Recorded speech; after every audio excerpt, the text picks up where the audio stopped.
حضرات، حضرت لقمان علیہ السلام پیغمبر ہے، اولاد نے ہاتھ جوڑ کے عرض گزار ہوئے اور عرض کرنے لگے ابا جی ہمیں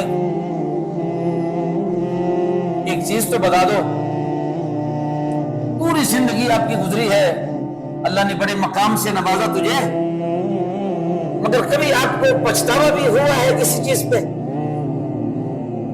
حضرت لقمان علیہ السلام سے اولاد سوال کرتی ہے اور وہ کہتے ہیں کہ آپ کو کبھی پچھتاوا ہوا ہے زندگی میں؟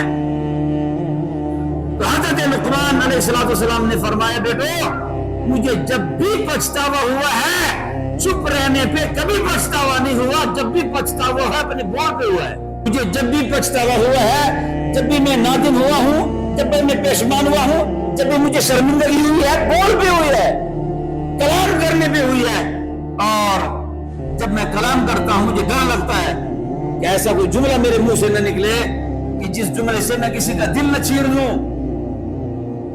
حضرت لقمان علیہ السلام نے اپنے اولاد کو فرمایا بیٹا اگر ایمان بچانا چاہتے ہو تو میری وصیت سنو، چپ رہنا سیکھو۔ آپ نے اپنی اولاد کو وصیت فرمائی چپ رہنا سیکھو۔ دوسری وصیت آپ نے فرمائی بیٹا دوسروں پہ تبصرہ کرنا چھوڑ دو، آپ نے فرمایا دوسروں پہ تبصرہ کرنا چھوڑ دو، اور تیسری مرتبہ آپ نے فرمایا اپنی برائیاں تلاش کرنا شروع کر دو۔ اپنے اندر بے حیائی، بے پردگی، ظلم اپنے گریبان میں جان کر دیکھ، دوسرے کی طرف نہ دیکھ، اپنے اندر خامیاں تلاش کر، اپنے اندر کمیاں کجیاں تلاش کر۔